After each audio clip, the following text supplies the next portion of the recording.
One of the one of the differences between sort of where China's intelligence services, or the CCP's intelligence services have come up is that they went through this period of intense high risk operations in the context of a civil war and revolution.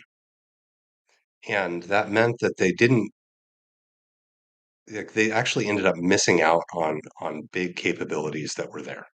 Hmm. And the the biggest one is that in the 20s and 30s is the shift from when codes went from being human made to being machine made, right? And you couldn't break machine codes by hand. You had to have another machine to help you.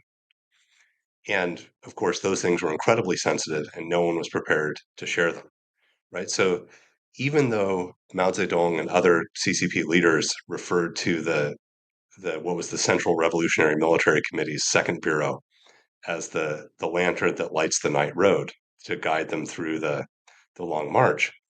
And it was mostly in terms of signals intelligence. It was largely based on document exploitation, right? They would go out on raids. They had people who knew what to look for in terms of code books and headquarters.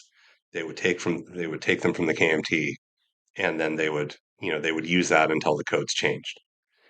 And so they continued kind of going down that road, but they could never develop the technological capacity.